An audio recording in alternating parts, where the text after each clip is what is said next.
Amém? Vamos abrir nossas Bíblias em Apocalipse capítulo 3, a partir do verso 14. Vamos ficar de pé em reverência à palavra do Senhor. Apocalipse capítulo 3, a partir do verso 14. Toda a igreja de pé, por favor, em reverência à palavra do Senhor.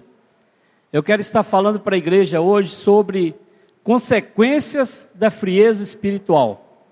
E nós vamos ler esse texto e logo em seguida eu vou estar falando para a igreja sobre isso. Diz assim a palavra: Ao anjo da igreja em Laodiceia escreve: Estas coisas diz o Amém, a testemunha fiel e verdadeira, o princípio da criação de Deus.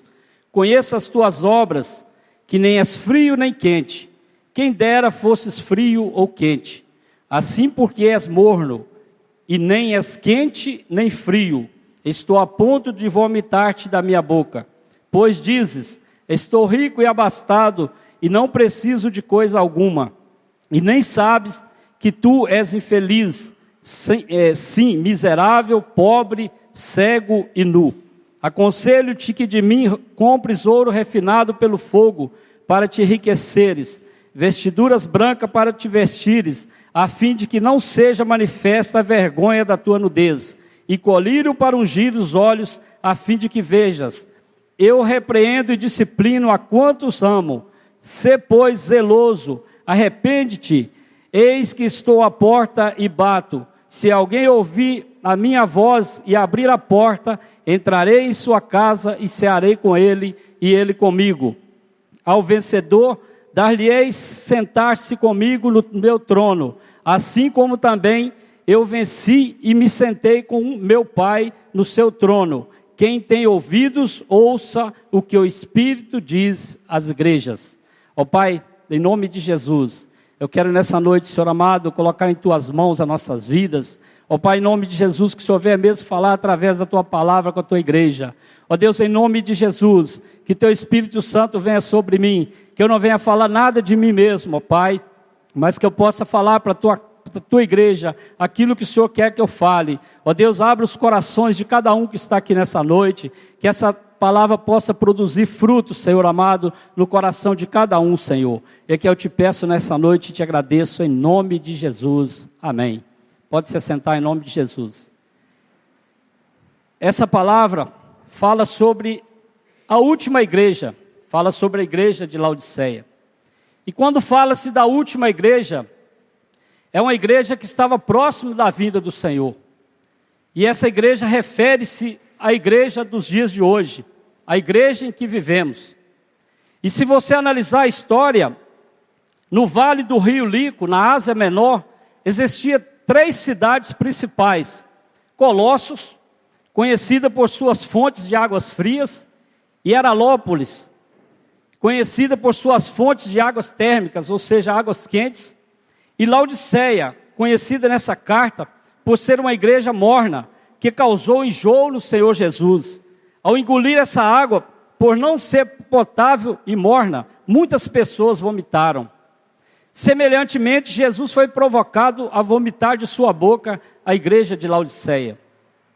Interessante que Laodiceia, por ser uma cidade tão rica, uma cidade tão poderosa, mas ela não possuía água potável. E essa água, ela era canalizada da cidade de Heralópolis até a cidade de Laodiceia. Era aproximadamente 9 quilômetros. E ali existiam os aquedutos, ou seja, aqueles canos que eles enviavam essa água até aquela cidade. E por ser uma água quente, quando ela chegava na cidade de Laodiceia, ela estava morna. E aí quando o povo tomava aquela água, eles vomitavam. Porque imagina você, se você está fazendo uma atividade física ou uma caminhada, quando você chega e toma uma água morna, automaticamente você dá vontade de vomitar. E assim aconteceu com aquela igreja de Laodiceia, porque era uma igreja rebelde, uma igreja egoísta, que se achava muito poderosa e não estava mais andando nos caminhos do Senhor. E essa igreja, irmãos, que estamos falando aqui nessa noite, é a igreja o qual nós servimos hoje, é a igreja que nós estamos hoje vivendo. Nos últimos tempos, estão trocando o evangelho por coisas que não tem nada a ver com a palavra do Senhor. Estão pregando prosperidade material, estão pregando prosperidade que não tem nada a ver com o evangelho de salvação. Então nós temos que vigiar e saber o que Deus tem para nós, o que Deus tem para a igreja de hoje. Porque aqui Jesus dizia que ele estava a ponto de vomitar aquela igreja, porque aquela igreja não estava andando nos seus caminhos. Aquela igreja não estava obedecendo a palavra do Senhor.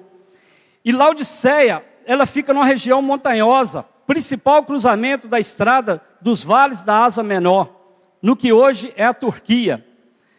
Nos tempos romanos, a cidade era um importante centro administrativo e comercial. Laodiceia era um centro para a indústria têxtil regional. Os rebanhos mantidos naquelas montanhas, eles produziam uma lã negra, uma lã macia, que servia para aquele povo ali e era comercializada nos mercados que tinha ali naquela cidade.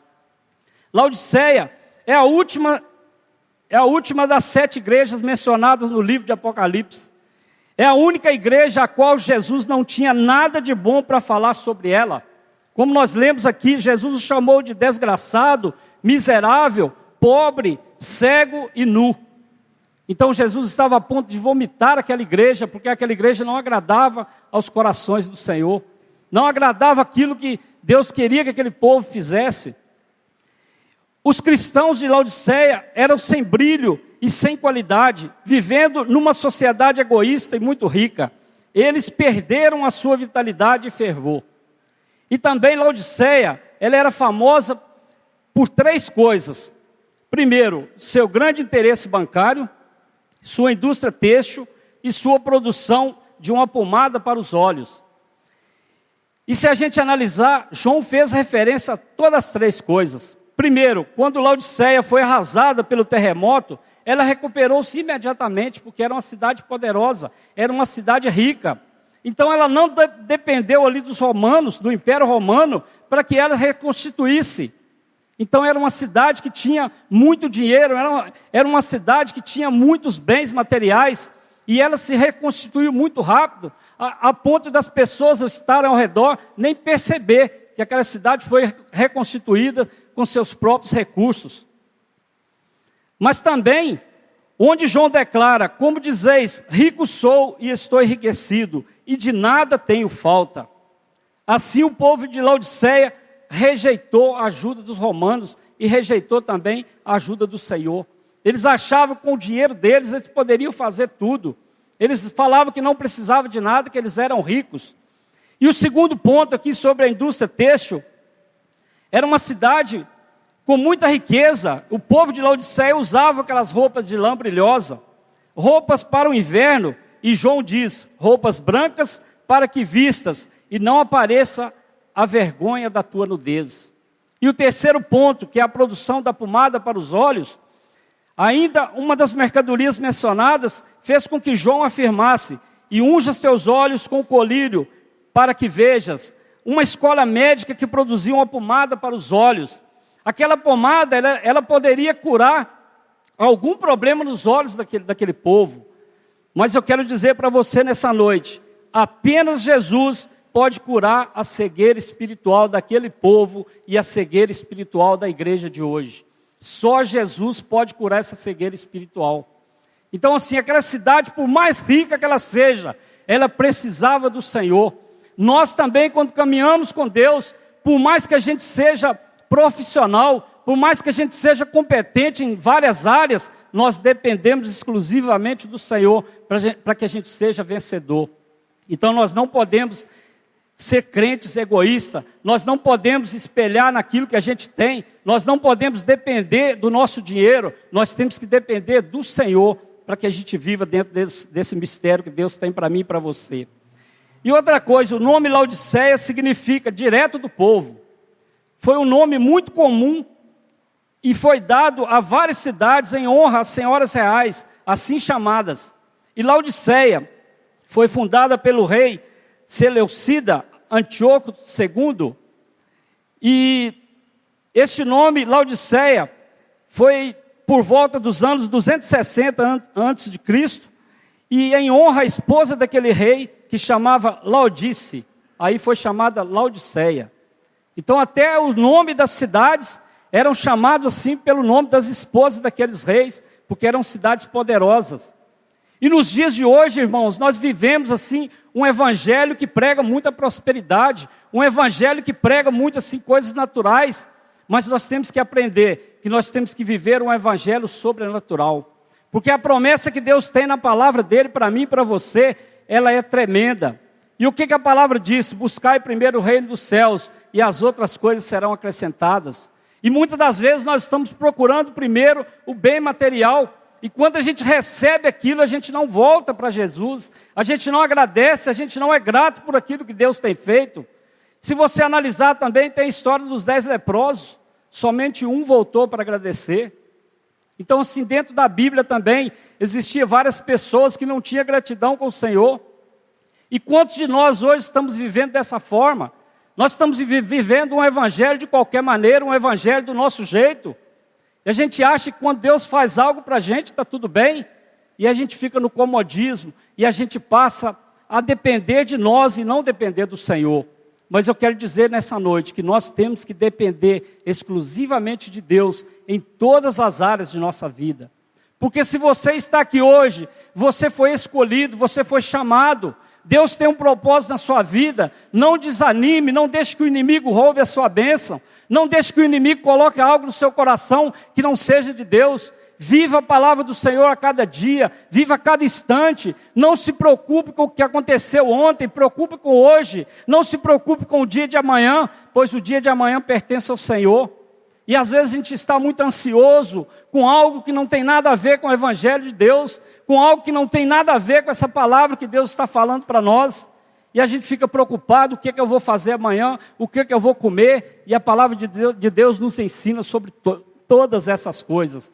Então, que nós possamos aprender a viver esse evangelho, um evangelho que cura, que liberta, que salva, um evangelho puro, um evangelho sem mácula, um evangelho que prega o amor verdadeiro de Deus. É esse o evangelho que nós temos que carregar, é esse o evangelho que nós temos que pregar aí fora. Não adianta a gente levar uma vida de qualquer maneira, não adianta a gente viver uma vida de aparência. Nós temos que viver segundo a palavra do Senhor, nós temos que pregar aquilo que Deus está mandando pregar. As igrejas hoje estão pregando aquilo que a gente gosta de ouvir, mas muitas das vezes as igrejas não estão pregando aquilo que a gente precisa ouvir. Nós temos que ouvir pregação de avivamento, nós temos que ouvir pregação de arrependimento. E quando fala de arrependimento, de avivamento, as pessoas estão tampando os ouvidos, estão querendo só palavra de bênçãos, palavra de vitórias, mas a palavra nos ensina, ela nos exorta, para que nós possamos viver um evangelho puro, um evangelho genuíno aqui nessa terra, até que Jesus venha volte para levar essa igreja para junto dele. Mas para isso nós temos que pagar um preço, nós temos que estar na disposição do Senhor, nós temos que estar vivendo na dispensação do Senhor a cada dia. E Paulo também, ele fez referência a ela quando escreveu a carta aos Colossenses. Lá em Colossenses 2:1, diz assim: gostaria, pois, que soubesseis quão grande luta venho, mantendo por vós, pelos laudicenses e por quantos me viram face a face. Então o apóstolo Paulo também, ele preocupava com o povo de Laodiceia. E nós hoje também nós temos que orar pelas igrejas que estão pregando o evangelho diferente. Nós temos que orar pelas igrejas de Viçosa, pelas igrejas do Brasil, para que ela pregue um evangelho verdadeiro, um evangelho que cura, que salva, que liberta, e não um evangelho de aparência, um evangelho momentâneo, que ali a pessoa recebe e depois fica com a vida de qualquer maneira. Volta para casa do mesmo jeito que entrou. Não é esse o evangelho que nós estamos pregando, não é esse o evangelho que nós devemos viver, e sim um evangelho verdadeiro, um evangelho que cura a nossa alma, que cura o nosso interior, joga por terra todo o ressentimento, tudo aquilo que está ao contrário da tua palavra que nós temos que viver. Essa é a última carta que o Senhor escreve às igrejas, no sentido profético. Ela é dirigida às igrejas dos finais dos tempos, e assim aos crentes de hoje. A palavra de Deus nos adverte acerca dos sinais da vinda de Cristo, que nos últimos dias, pelo crescimento do pecado, o amor de muitos esfriaria. Está lá em Mateus capítulo 24, versículo 2. A palavra diz que pelo crescimento do pecado, o amor de muitos esfriaria. Então, assim, o pecado está rondando as igrejas, o pecado está entrando sorrateiramente. O pecado é uma coisa muito interessante, irmãos, que ele não vem de repente, ele vem assim, corroendo devagarzinho, quando você percebe, você está derrubado. E aí, para você levantar, é só a misericórdia de Deus, só a graça de Deus sobre nossas vidas. Espiritualmente, Laodiceia representa as igrejas de hoje. É aquela igreja que se afastou do Senhor, não sendo nem fria nem quente, mas uma igreja morna. Quantas igrejas hoje estão vivendo a mornidão? E o que é uma igreja morna? A igreja morna, eu não estou querendo dizer para você que nessa noite, que você às vezes é um crente morno, que você não está possuído pelo diabo, é um crente assim que aparentemente ele está muito bem, mas quando você chama para fazer algo para Deus, quando você desafia aquele crente a fazer algo desafiador dentro do reino das trevas, ele pula fora. Esse é o crente morno. Então nós não podemos ser essa igreja morna. Por isso que a palavra disse, tomara que seja frio ou quente, mas morno não. Então, irmão, vamos ser crentes quentes. Vamos colocar em nossos corações aquele desejo de fazer a obra do Senhor e fora. Não importa a circunstância, não importa aquilo que você está vivendo, mas peça a Deus sabedoria, peça a Deus graça, peça a Deus que te dê intrepidez, que te dê palavra. Eu falei pela manhã, é interessante que às vezes as pessoas não conseguem falar, não conseguem levar uma palavra do Senhor para as pessoas, mas é muito importante você levar um abraço e dizer somente, Jesus te ama, Jesus tem um plano na sua vida. Isso não é difícil você falar, porque basta você declarar que Jesus é poderoso, basta você declarar que Jesus é bom, porque quem vai fazer a obra, quem vai dar o crescimento é o Espírito Santo de Deus. É Ele que vai fazer com que as pessoas sejam realmente conquistadas por essa palavra. Muitos estão perdidos aí fora, muitos estão clamando por uma palavra, muitos estão clamando por algo da parte de Deus, e nós estamos parados, nós estamos sendo crentes mornos. Aqueles crentes que recebem e fica só para ele. Aqueles crentes que recebem e vai para casa e fica alegre, mas o seu vizinho está gemendo, um casal está em briga, filho está brigando com os pais e você não faz nada, nem ora por eles. Então nós temos que levantar, nós temos que clamar ao Senhor e entender que nós estamos nesse reino para fazer a obra de Deus, porque Jesus está voltando, Jesus está às portas, como foi cantado aqui nessa noite. Ele bate na porta a todo momento e pede para você abrir a porta. Essa porta é o nosso coração. Então Jesus não saiu de dentro da casa desse povo. Eles colocaram Jesus para fora. Muitos de nós hoje estamos colocando Jesus para fora por muito pouca coisa. Por um carro, por um animal. A gente troca Jesus por um futebol, por um jogo qualquer. A gente está deixando Jesus do lado de fora. E Ele está batendo a todo momento. Ele não desiste de você, Ele não desiste de mim. Ele está sempre batendo a porta e pedindo para você, para que entre no seu coração. E às vezes a gente está com o coração cerrado, a gente está com o coração fechado, magoado, pensando só nas coisas deste mundo. Este mundo não tem nada para nos oferecer. Tudo neste mundo já está perdido.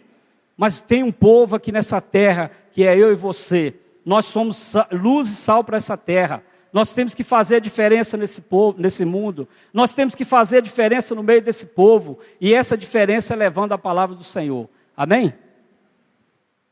E eu quero estar falando sobre 4 pontos que levam à consequência de uma frieza espiritual. Primeiro, o que causa a frieza espiritual? Preocupação excessiva com as coisas materiais. Vamos abrir Lucas capítulo 21, no versículo 34.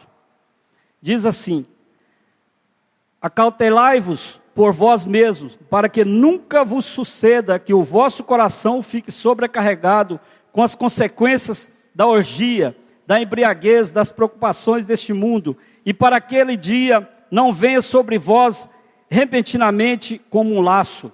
E também lá em Mateus 13, 22, olha o que diz a palavra: o que foi semeado entre os espinhos é o que ouve a palavra, porém os cuidados do mundo é a fascinação das riquezas, e a fascinação das riquezas sufocam a palavra e fica infrutífera.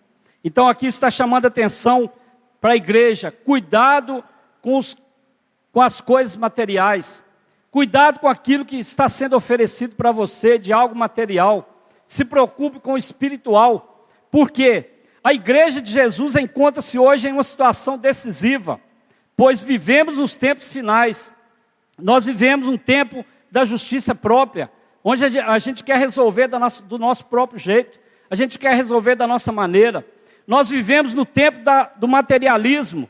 As pessoas estão preocupadas só com aquilo que têm de bens materiais, mas estão esquecendo do espiritual. Nós vivemos o tempo do bem-estar e o tempo do egoísmo. Se está tudo muito bem comigo, com a minha família, o resto que se dane. Ele que se vire. E a gente é muito egoísta. A gente às vezes recebe do Senhor, a gente aprende com o Senhor e guarda aquilo para a gente. Então nós não podemos viver esse tempo do egoísmo. Nós temos que espalhar esse evangelho aí fora, nós temos que pregar com alegria, para que Deus possa continuar a obra em nossas vidas. Todas essas coisas levam a igreja à frieza espiritual. Este era o problema da igreja de Laodiceia. Aqueles crentes diziam: ricos somos e de nada nos falta. Ricos somos e nada nos falta.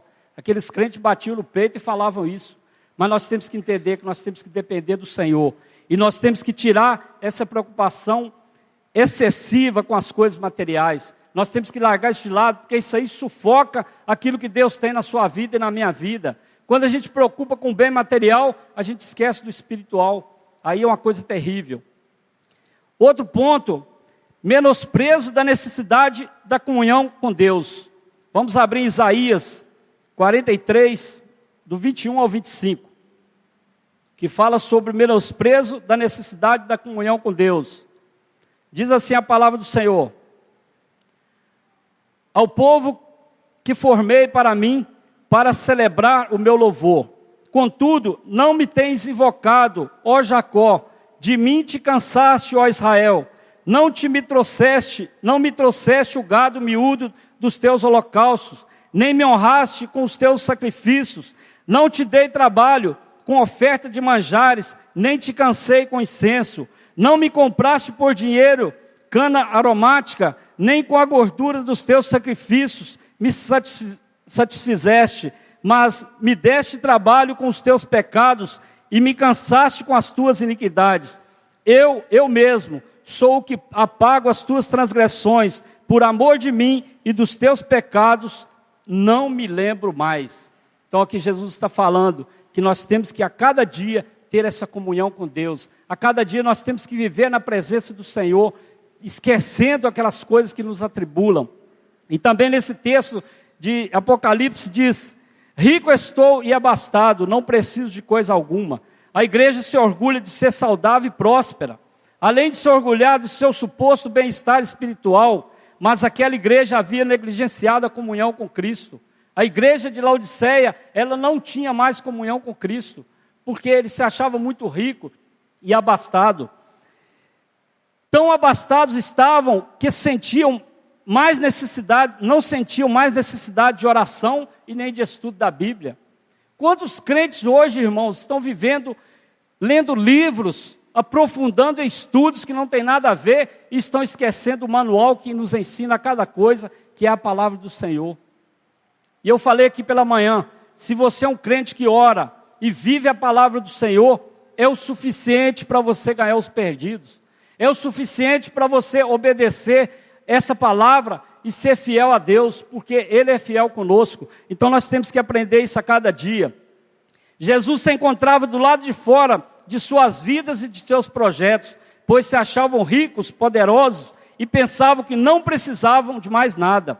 Não sabiam distinguir entre prosperidade material e prosperidade espiritual. Muitos de nós hoje estamos vivendo dessa forma.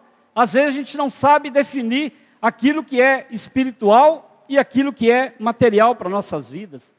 E nós temos que entender, temos que fugir da teologia da prosperidade, pois Deus vê assim.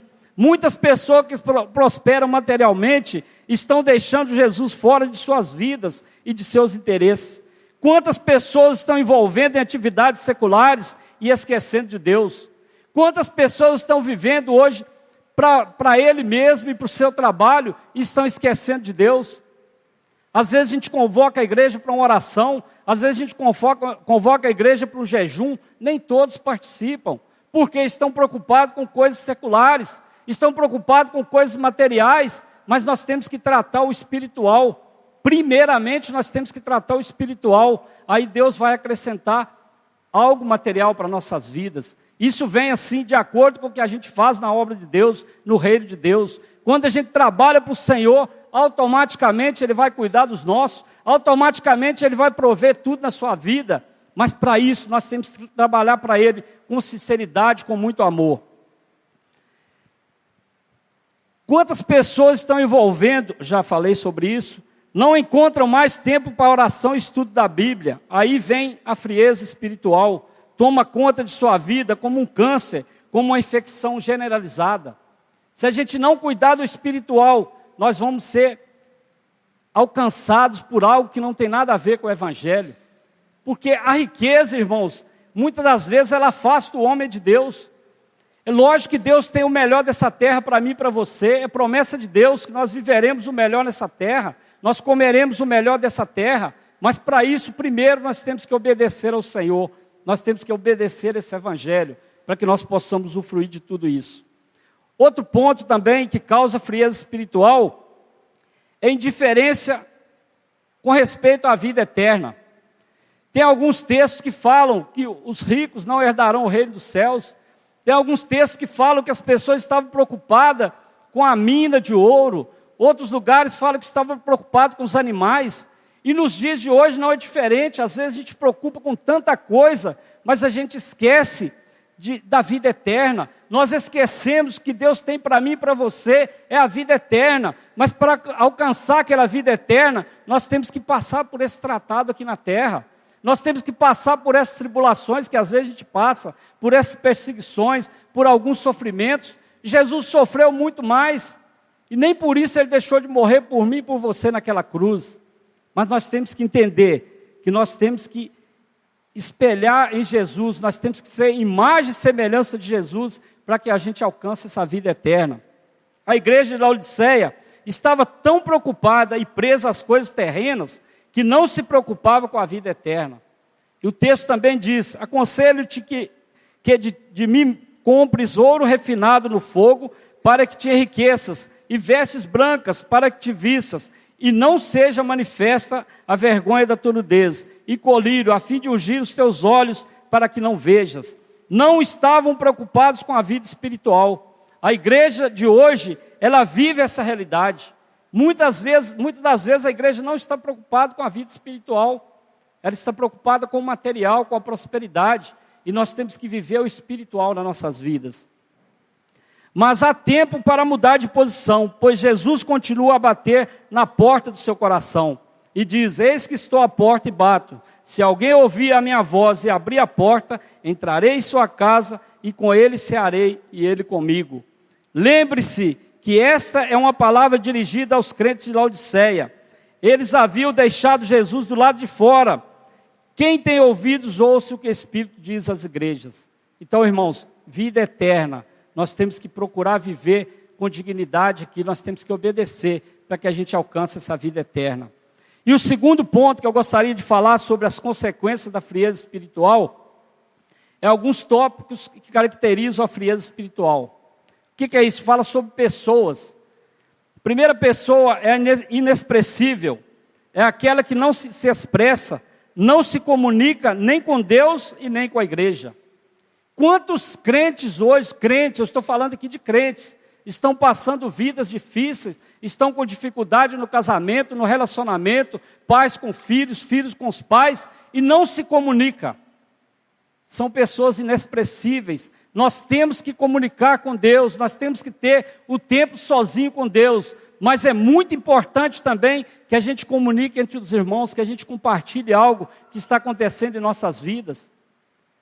Olha que coisa interessante, a gente fala muito sobre essas pessoas que ficam aqui na porta da igreja, essas pessoas que são viciadas no álcool.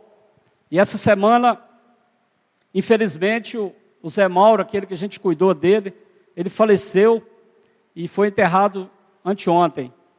E assim, achei interessante que dessa vez foi um primo dele que internou ele naquele hospital. Da outra vez, eu e o pastor Reinaldo, nós assumimos a responsabilidade ali, tiramos ele daquele hospital. E dessa vez foi o primo. E aí, quando ele faleceu, 7 horas da noite, não tinha ninguém da família, não tinha telefone. Aí, 10h30 da noite, eles conseguiram falar com o pastor Reinaldo. O pastor Reinaldo comunicou comigo, nós fomos atrás da família. E aí, o hospital disse o seguinte: se não aparecesse ninguém até as 7 horas da manhã, ele ia ser enterrado como indigente. Eu falei, tem misericórdia dessa vida, Senhor. É um rapaz que tem muito conhecimento na cidade, ele foi um ótimo garçom, eu conheço ele há muitos anos. E aí existe a comunicação. Quando a gente saiu ali à procura daquele parente, e eu fiquei maravilhado que no outro dia, quando eu cheguei ali, a irmã dele que estava sumida estava junto. Vieram 2 tios de Belo Horizonte, um de Pedra do Anta. A mãe que está em São Paulo há muitos anos, abandonou eles novinho, enviou dinheiro para pagar o funeral daquele jovem. Então, olha como que Deus cuida, mas para isso tem que haver comunicação. E muitas das vezes o crente sai da igreja, quando a gente chega até ele, pergunta para ele o que está acontecendo. Às vezes é algo tão simples, irmãos, que a gente pode orar com aquele irmão e dar uma palavra de ânimo para ele, e ele retorna para a igreja, mas isso aí é falta de comunicação. É a pessoa que não se comunica nem com Deus e nem com a igreja. Então essa é uma pessoa inexpressível. Outro tipo de pessoa é a pessoa insípida, sem sabor, sem gosto, não se envolve na obra do Senhor, sem dedicação e sem desejo de fazer algo para Deus. Você insiste com aquela pessoa, fala com ela que Deus tem algo para ela, Deus quer usar ela no reino, mas ela não se dispõe, ela não quer fazer a obra do Senhor. Eu quero contar um pequeno testemunho da minha vida, que eu era uma pessoa 17 anos atrás, que eu odiava crente. Eu falava que se chegasse um crente na minha casa, eu empurrava ele escada abaixo. E assim, para a honra e glória do Senhor, quando ele chega lá hoje, eu puxo ele escada acima para a gente orar. E comigo foi muito difícil. Deus usava as pessoas para falar comigo, mas eu não entendia. Porque eu achava que tinha que ser da minha maneira. Eu achava que tinha que ser do meu jeito. Mas quando Deus tem um propósito na vida do homem, quando Deus tem um chamado na vida do homem, ele se cumpre. Eu me lembro que há 10 anos atrás, mais ou menos, já vai para 10 anos e 9 meses, chegou uma pessoa na minha casa e ela disse assim: Davi, você gostaria de ter um tempo para Deus? Eu falei, sim, gostaria. Aí nós conversamos, passamos umas horas ali, fizemos um lanche. Quando essa pessoa estava saindo, ela falou para mim assim: olha, aquilo que você falou, Deus ouviu e vai cumprir na sua vida. Eu não sei se vai ser daqui 1 mês, se vai ser daqui 1 ano, se vai ser daqui a 5 anos ou 10 anos. Eu estou falando isso para a honra e glória do Senhor. Pois quando completou 9 anos e 6 meses, eu estava aqui recebendo a unção como pastor na minha vida. Porque eu me dispus a fazer algo para o Senhor. Eu me dispus a fazer a obra do Senhor. E talvez se eu tivesse feito isso há mais tempo, Deus teria já trabalhado há mais tempo na minha vida. Eu jamais imaginaria estar aqui hoje falando da palavra do Senhor. Tímido como ninguém sabe. Não tinha coragem de falar nem um oi com alguém, era muito tímido. Mas quando Deus tem um propósito na vida do homem, esse propósito é cumprido. E algo interessante que eu trabalhava em restaurante, trabalhava com um louco. Dia e noite, não tinha hora para parar. E o último restaurante que eu trabalhei foi no antigo Lanches Lu. E apareceu uma pessoa um dia e falou para mim assim: Deus vai te tirar desse meio. Porque aí você está servindo bebida. E eu chegava em casa fedendo cigarro, porque as pessoas fumavam ali perto do caixa, jogavam aquela fumaça em mim. E assim, eu não entendia. E ela falava para mim assim: olha, se você não sair, Deus vai te arrancar daí. E aí muitas famílias vão sofrer com você. Mas eu não entendia isso, irmãos. E creio que aqui muitas pessoas não entendem também esse chamado. Mas nós temos que agir pela fé. E aí eu me lembro que, passado pouco tempo, as Casas Bahia foi ali, comprou aquele terreno e fechou aquele restaurante de uma hora para outra. E passado mais ou menos 1 ano, eu estava passando pela PH Rolfs, eu parei em frente àquele local, e eles tiraram os telhados, as madeiras, venderam tudo. Eu vi aquilo tudo em ruína, e eu pensei assim: meu Deus, tudo isso por minha causa. Sinceramente, irmãos, naquele momento eu pensei isso. E olha o que Deus faz por mim e por você. Por isso que a palavra de Deus fala que uma alma para Deus ela é muito importante, ela é mais importante do que o mundo inteiro. E para a honra e glória do Senhor, aquelas famílias que trabalhavam junto comigo, todos foram empregados, alguns são donos do próprio negócio, porque naquele momento também eu orei por eles. E Deus está cumprindo aquilo que Ele prometeu na minha vida. Eu estou vivendo pela fé. Eu achava que nunca eu ia viver na dependência de Deus, porque tenho 4 filhos, e tudo eu achava assim que tem que ser no meu trabalho, na minha força. Mas Deus foi fazendo assim na minha vida. A partir do momento que eu fui tendo fé, que eu fui confiando a minha vida na mão do Senhor, Ele foi trabalhando. E assim, pela misericórdia que eu falo isso, eu não sou merecedor de nada. Então Deus tem tido misericórdia da minha vida, Ele tem trabalhado na minha vida, na vida da minha família. E creio que muito mais ainda Ele vai fazer em prol da minha vida. E tem promessa para você também que está aqui nessa noite. Você não está esquecido. Deus está olhando para você hoje e falando: filho, filha, eu tenho promessa para você, essa promessa vai se cumprir. Mas você tem que agir pela fé. Você tem que colocar-se de pé e falar: eis-me aqui, Senhor.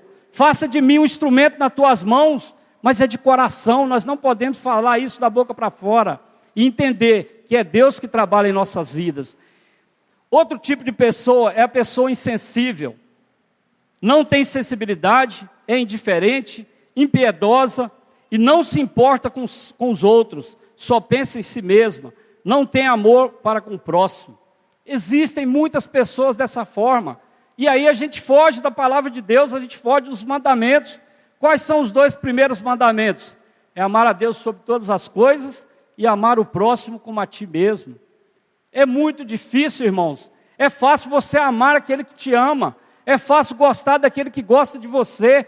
Mas você amar aquele que te persegue, você amar aquele que te calunia, é muito difícil. Mas nós temos que fazer isso, porque isso é um mandamento do Senhor para mim e para você.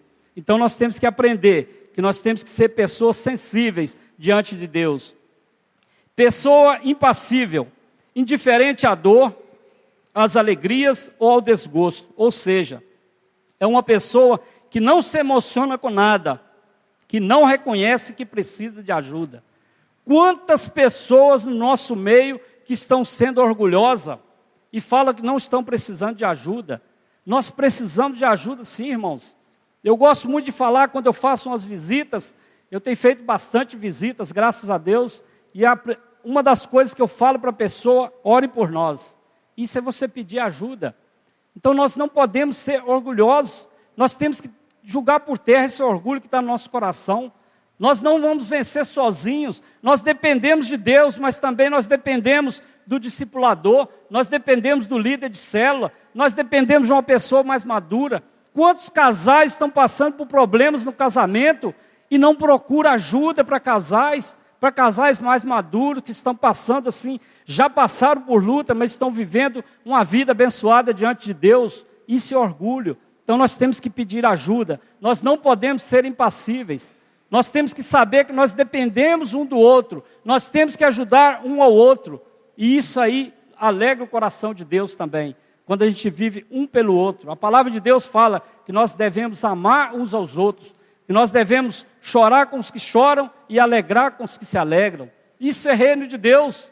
Isso não é reino do homem. O reino do homem é só eles. Não preocupa com nada. Mas o reino de Deus é diferente. O reino de Deus, nós somos um só. Nós somos um corpo.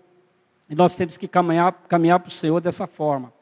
O terceiro ponto das consequências que nos leva à frieza espiritual é como combater a frieza espiritual. Como combater a frieza espiritual? Primeiro, orando. Lá em Efésios 6,18, a palavra de Deus diz: com toda oração e súplica, orando todo o tempo no Espírito, e para isso vigiando com toda perseverança e súplica por todos os santos. Em 1 Tessalonicenses capítulo 5, versículo 17, fala: orai sem cessar. Eu até falei pela manhã também, que se a gente sair lá de casa 10 vezes, a minha esposa ora 10 vezes. Nos leva em segurança, nos livra de todo acidente. No início eu achava aquilo muito estranho. Falei: para que tanta oração? Já orou? Mas quando eu entendi, que eu li esse versículo lá em Tessalonicenses, capítulo 5, versículo 17, que diz: orai sem cessar.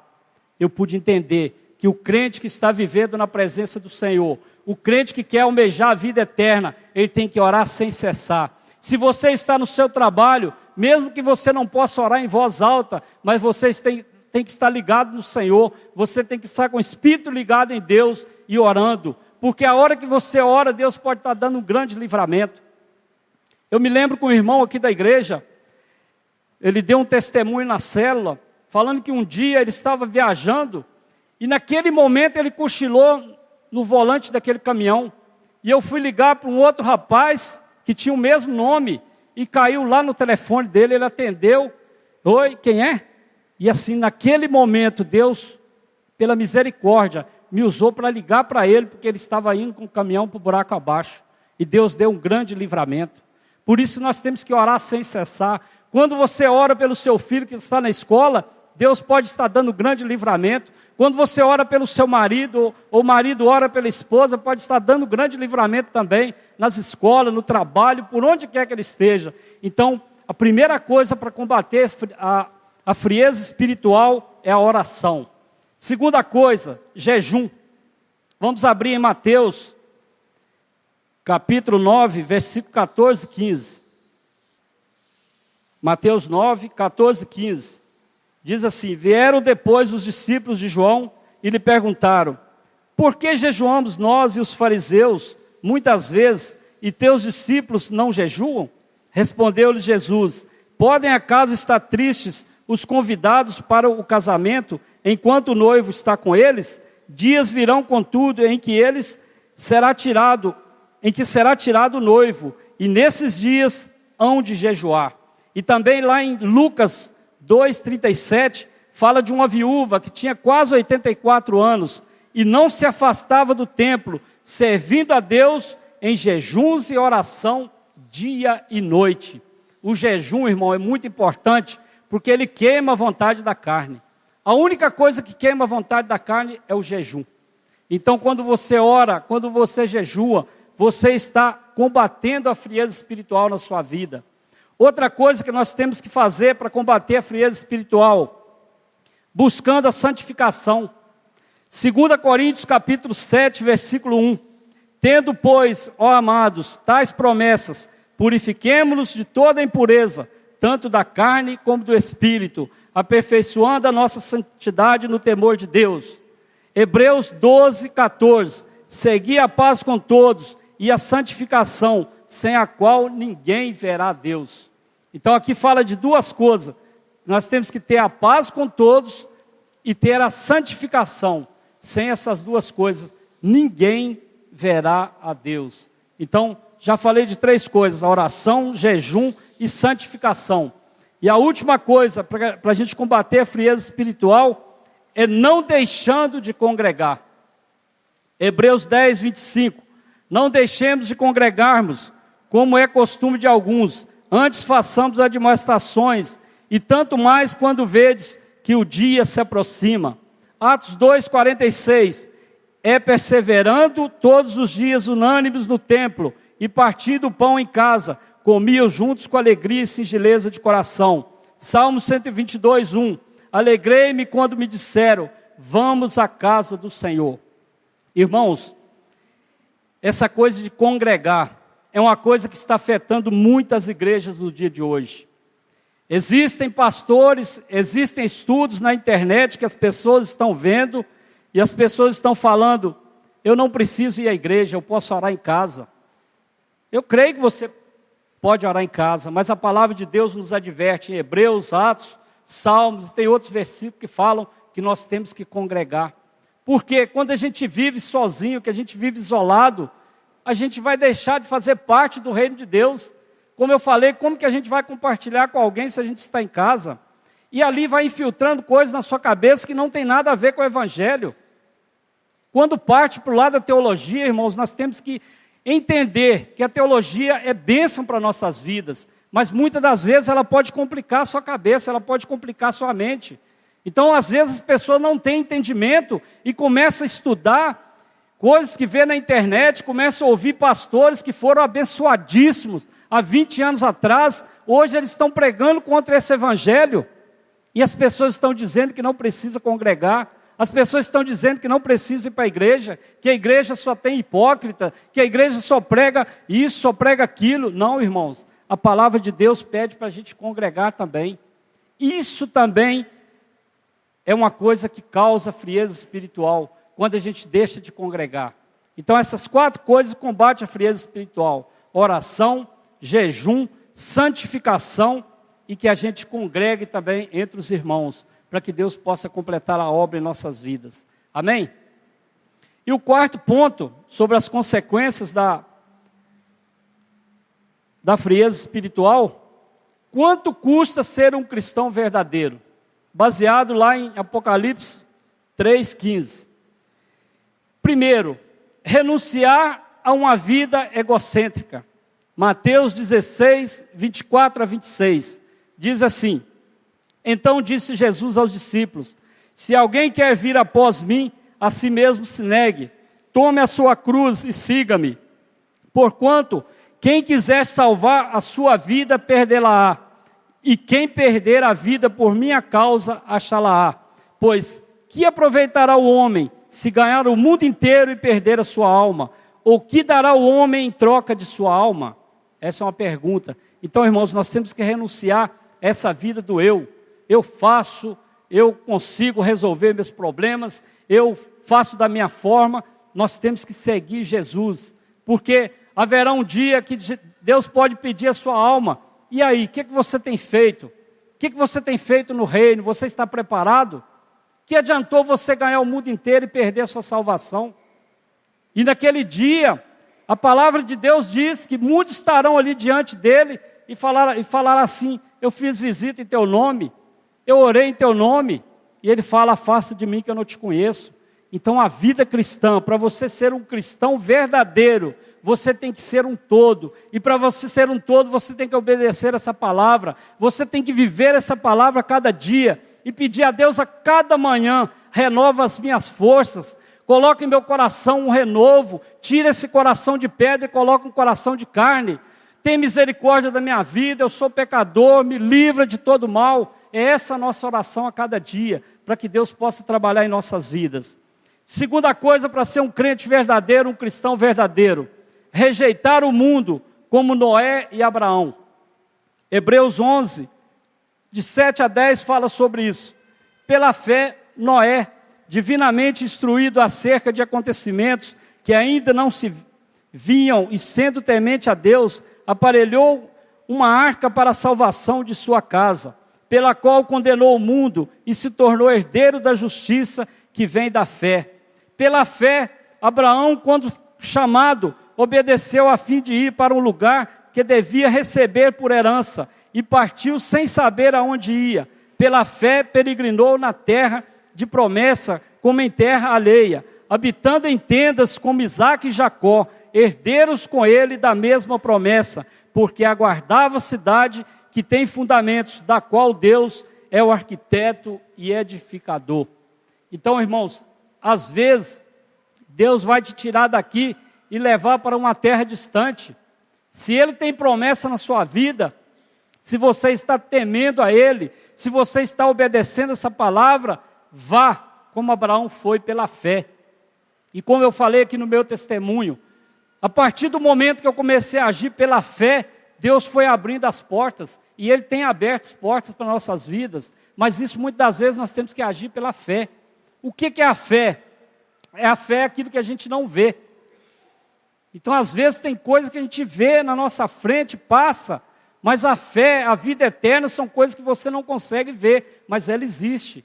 Então nós temos que entender isso e rejeitar o mundo pela fé, como nos ensina Noé e Abraão na palavra. Terceira coisa que um cristão verdadeiro deve fazer: abandonar o pecado, como José e Daniel. Lá em Gênesis 39, 9, fala sobre José. Ele não é maior do que nessa casa, e nenhuma coisa me vedou, senão a ti, porque és sua mulher. Como, pois, cometeria eu tamanha maldade e pecaria contra Deus? Isso é José falando. E Daniel 1:8, resolveu Daniel firmemente não contaminar-se com as finas iguarias do rei, nem com o vinho que ele bebia. Então pediu ao chefe dos eunucos que lhe permitisse não contaminar-se. Então, para você, quanto custa você ser um crente verdadeiro nos dias de hoje? É você rejeitar as coisas deste mundo, é você rejeitar as iguarias do rei, que às vezes é colocada na sua frente. Eu tenho falado muito sobre isso.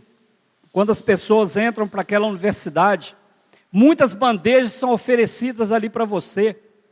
São iguarias que não vai levar você a nada, são coisas que vai contaminar a sua mente, são coisas que vai tirar o seu foco, vai tirar você da presença de Deus.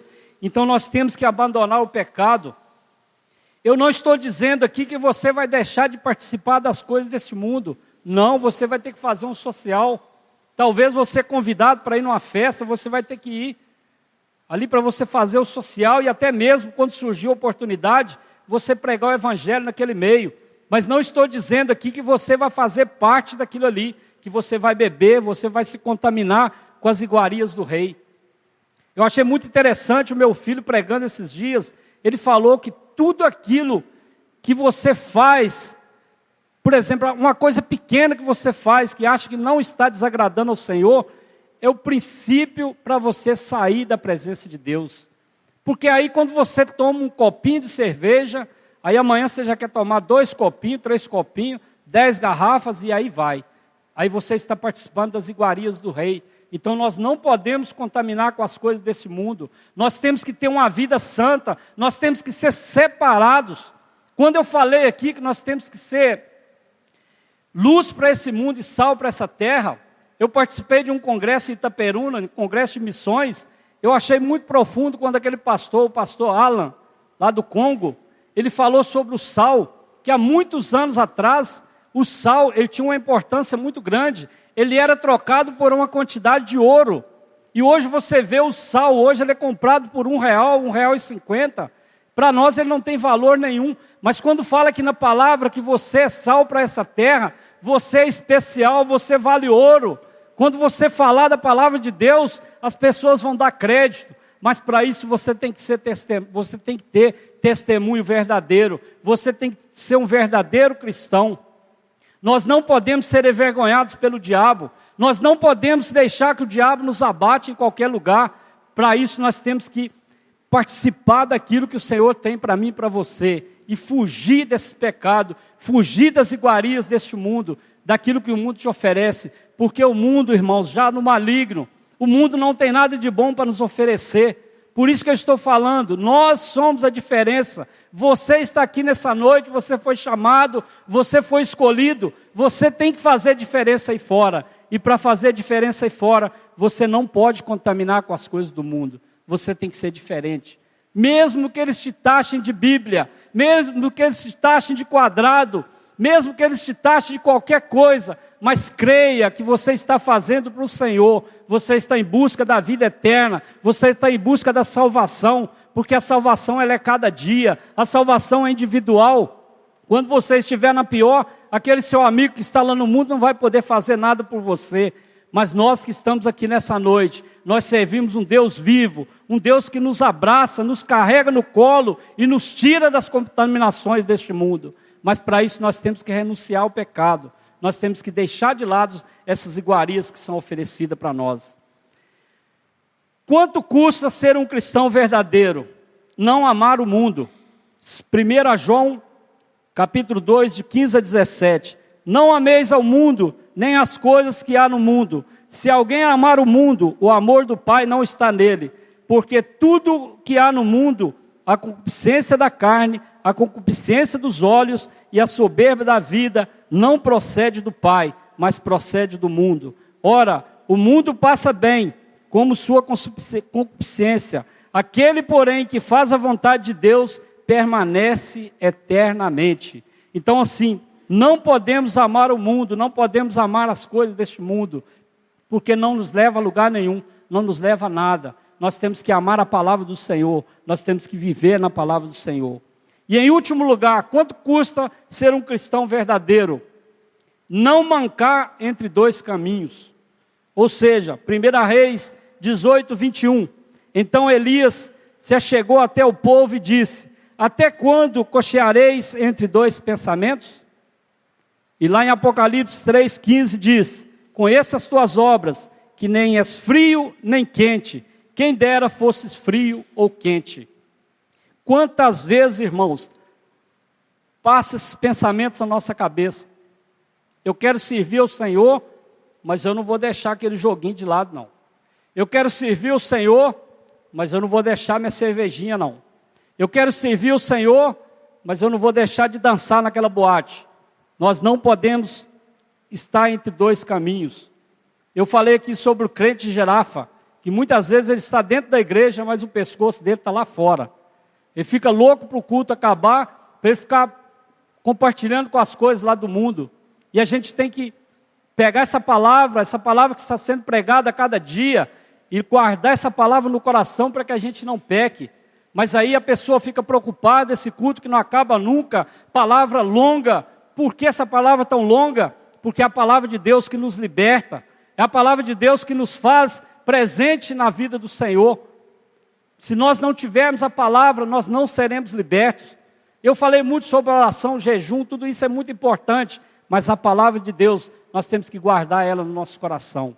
E para finalizar, lá em João 15:5 fala: porque sem mim nada podeis fazer.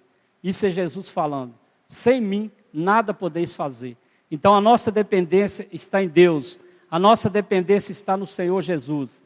E que nessa noite, a igreja do Senhor possa ficar com essa palavra. E que o Espírito Santo de Deus fale em cada coração. E que você reflita mesmo que tipo de vida você tem levado, que tipo de cristão você está sendo, que tipo de frieza espiritual tem te afetado. E peça a Deus a cada dia que te fortaleça, que te ajude, que te dê graça para passar por momentos difíceis, porque Deus é o maior interessado que nós alcancemos a vida eterna. Eu creio que Deus vai alegrar muito quando chegar aquele grande dia, Ele acolher 100% dessa igreja que está aqui nessa terra. Mas a palavra de Deus, ela nos adverte também. Tem um versículo que fala: por acaso quando Jesus voltar, achará fé nessa terra? Então a palavra está sendo pregada, a palavra está sendo anunciada, mas nós temos que viver essa palavra cada dia. Viver essa palavra como se fosse a primeira vez que ela esteja entrando no nosso coração e guardar ela no nosso coração a cada dia, em nome de Jesus.